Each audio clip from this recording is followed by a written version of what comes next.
Just 5 minutes లో చేసుకునే ఈ బెస్ట్ పప్పు చారు కూడా ఒంటికి చాలా చలవ చేస్తుంది. ఈ ఎండలకి చాలా మంచిది. దీనికోసం ముందుగా ఒక చిన్న టీ గ్లాస్ బెస్ట్ పప్పుని సిమ్ లో స్టవ్ మీద దోరగా అయ్యేంత వరకు ఫ్రై చేసుకోవాలి. ఇలా దోరగా అయిన తర్వాత ఇందులోకి ఒక గ్లాస్ వాటర్ వేసుకోవాలి. అలాగే ఇందులోనే రుచికి సరిపడా సాల్ట్, 1/2 టేబుల్ స్పూన్ పసుపు కూడా వేసుకొని ఒకసారి బాగా మిక్స్ చేసి మూత పెట్టి 2 విజిల్స్ వచ్చిన వరకు ఉడికించుకున్న తర్వాత చల్లారిన తర్వాత బాగా మ్యాష్ చేసుకొని పక్కనించుకోండి. ఇప్పుడు ఆయిల్ లో ఆవాలు, జీలకర్ర, ఎండుమిర్చి, దంచిన వెల్లుల్లి రెబ్బలు, కట్ చేసుకున్న పచ్చిమిర్చి, కరివేపాకు, అలాగే ఉల్లిపాయలు బాగా ఫ్రై చేసుకున్న తర్వాత సన్నగా కట్ చేసుకున్న టమాటా ముక్కలు కూడా వేసుకొని బాగా మగ్గిన తర్వాత ఉప్పు, పసుపు, అలాగే మనం ముందుగా ఉడికించుకున్న పప్పు కూడా వేసుకోవాలి.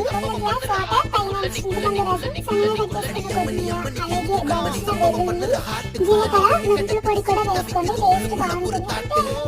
పెసరపప్పు రసం రెడీ అయ్యింది.